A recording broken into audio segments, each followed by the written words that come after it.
T-Mobile 5G gateways, such as the Nokia 5G21 and Arcadian KVD21, use 5G cellular networks to provide home internet connectivity.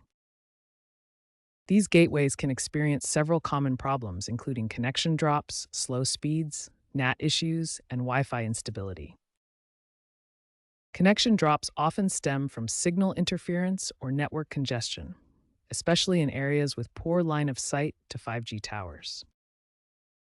Slow speeds result from throttling during high usage periods or poor line of sight to the 5G tower. NAT Type 3 creates connectivity issues, particularly for gaming, while Wi-Fi problems can arise from channel interference or outdated firmware. T-Mobile's Home Internet app can diagnose and resolve many basic problems automatically using AI algorithms. Start troubleshooting by power cycling the gateway and checking signal strength in the T-Mobile app.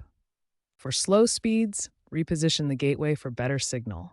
Fix NAT issues by enabling UPnP or manual port forwarding. Access gateway settings via a web browser. For Wi-Fi problems, switch to less congested 5 GHz, 6 GHz bands and update firmware. The future involves software-defined networking and AI for real-time issue prediction and resolution. Expect faster speeds and fewer drops with 5G Advanced. T-Mobile plans personalized AI troubleshooting to further reduce support needs.